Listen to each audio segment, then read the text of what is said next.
Hi, this is Annette Cline's October-November 2010 advising notes for new freshmen. The group advising sessions will be located in 304 Curry Building. You'll also want to have with you as you go through this video the advising notes that I emailed out to you, as well as the freshman friendly list. Alright, let's begin. Okay, the first priority as far as scheduling goes for the spring 2011 semester is first we're going to look at elementary ed, special ed, and dual majors. And that priority for those majors is to take Math 115 or college algebra, if at all possible in the spring 2011 semester or at the latest in the fall 2011 semester. Why is this so important, you ask? Why is Math 115 the big priority? Well, first, let's look at that first rectangle, light blue. You have to take Math 115 and make a C or better to be eligible to take TED 222. You also have to take TED 222 and make a C or better to be admitted into Teacher's Ed. So that's pretty important. Also, Math 115 will fulfill your GMT GEC requirement. So as you can tell, Math 115 is a very important course. It does a lot for you, but you need to get started on it so that you can get all of this done in time to be admitted into Teacher's Ed on time. Now for middle grades majors, you take Math 112 instead. And whereas it's important and we would prefer you to take it in the spring 2011 semester, you don't have quite the tight schedule to get it done in the spring 2011 semester or fall 2011 as, say, elementary ed, middle grades, or dual majors do to get Math 115 done. But scheduling your math is your #1 priority for the spring 2011 semester. Scheduling priority 2 is that every UNCG student must take English 101, which is your GRD1. If you've not taken English 101 and you have not fulfilled the credit in another way, say AP or something like that, it's strongly suggested that you take English 101 in the spring 2011 semester. Scheduling priority number 3 is to take your GEC requirements. So you want to start working on your general education requirements, or as we call them, GEC. Let's look at some GEC scheduling consideration. The first thing you want to look at is double dippers. Remember, we talked about those at SOAR, and a double dipper is kind of a course that gets you 2 requirements met in the same course, or kind of like getting 2 scoops of ice cream for the price of 1. You want to also be sure to start looking at courses that complete your globals, GLs, GNs, or speaking or writing intensive as well, the SIs and the WIs. Next, let's look at that freshman friendly list that I emailed to you. And freshman friendly courses are courses that often freshmen find to be interesting, and you tend to be more successful in things that you find to be interesting. So you'll want to consider courses on the freshman friendly list. Now the freshman friendly list is set up by GEC category. So if you look under, say, GLT, you can see there English 110 is also a global course. So if you need a global, that might be a great way to do it, is to take English 110 to get a GLT and a global. The other thing is it also lists on this freshman friendly list which sections could be writing intensive, which sections of a particular course may be web sections. So it's got a lot of handy information right here on the freshman friendly list. You will be sent this freshman friendly list by email. The fourth scheduling priority, first let's look at something that's aimed at middle grades majors only. You want to start taking your concentration courses, if possible, in the spring of 2011. Before advising, email me at rwcline@uncg.edu for a list of required courses for each of the concentration courses. Remember, middle grades, you'll pick 2 concentrations out of the possible 4. One of the reasons you want to go ahead and do this is because concentration courses are also are often meet GEC requirements, so you can kind of get 2 courses two course requirements done in one course, double dipping again.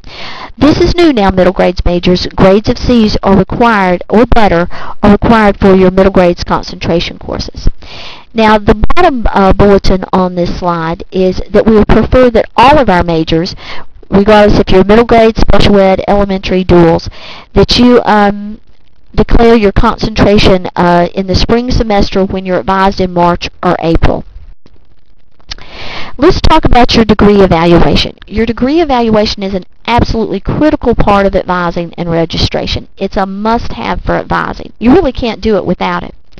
A degree evaluation lets you know what you have taken and what you still need to take in order to fulfill your graduation requirements. How do you generate a degree evaluation?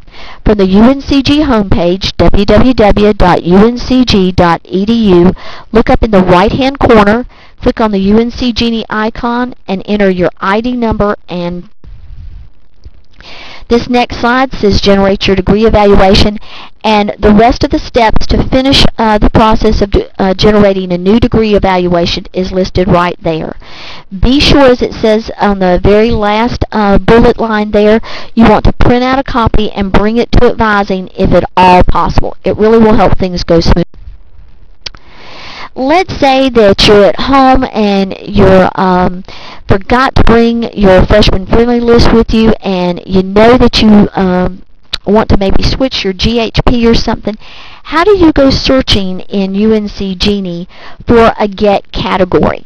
Okay? You can go into the UNCG, but not in the secure area, and follow the next bullets, and it will tell you exactly how to find GHPs. All the GHPs that will be offered in the spring 2011 semester. So this is a handy tool to have, especially if you don't have your freshman friendly list. This can really be invaluable. Okay, let's say that you've decided that you want to take English 110 because you need a GLT. How do you do that?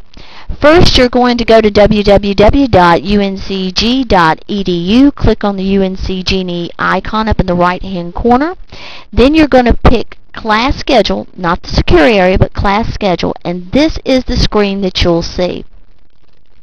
Of course, you want the term 2011. Under subject, you're going to put English, and then you can do course search, and it'll pull up all the English courses offered in spring 2011.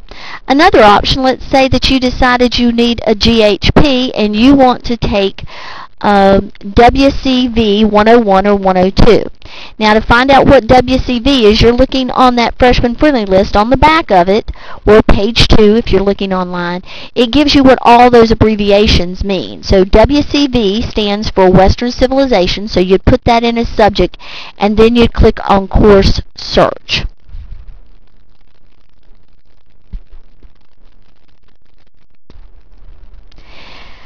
This is a screenshot of when you click on that course search, what you will get if you put in Western Civilization under subject. You'll notice that I've detailed out 6 different things that I've highlighted so that you can better understand what you're looking at. So let's start with number 1. I've highlighted the CRN number for WCV 101 section 04. When you go to register, you're going to put in that 5-digit CRN number. So it's really important that you write those down and have them ready when you get ready to actually go online and register for your courses. The next one, number 2 there, is under the column Notes. And Notes, you'll notice that there's 29, 30, and 105. You'll want to click on each one of those and read what it says. It may just tell you it's a web-based course. It may tell you that it's web-based, but the test will be offered on campus. And it may tell you that it's restricted to a certain population. It could tell you that it's offered in the winter term. So it's very important to read these and understand them, because it may, if you don't look at them, you may sign up for a course that you really aren't eligible for, and that can make you have to rework your entire schedule. You'll see number 3 there. You noticed it's pointing to the course column and the course type column. WCV 2-81D. The 81D lets you know that it is a web-based course, but also the course type says web. You may want a web-based course, and that's great, but you may not. So you want to be sure that you especially look under the column course type to be sure that you're getting the type of course you want. A lecture course, of course, is a face-to-face one. Web-based is online.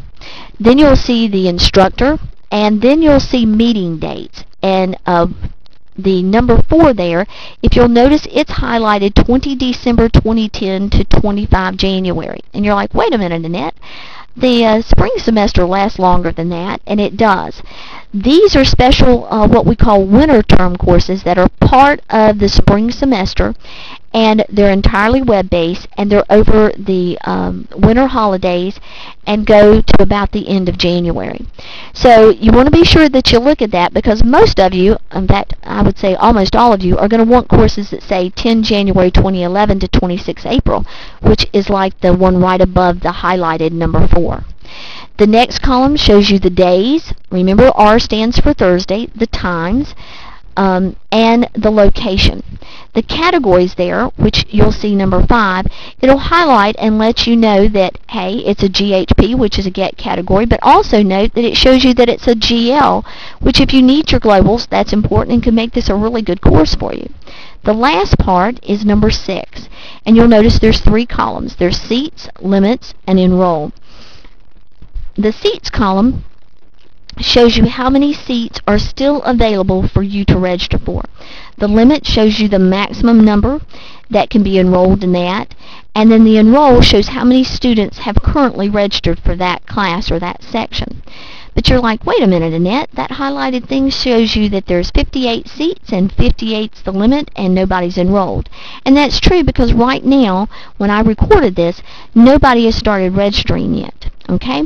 So here's a way to really better understand the course listing so that you know exactly what you're signing up for and you don't get any surprises that make you have to rework your entire schedule.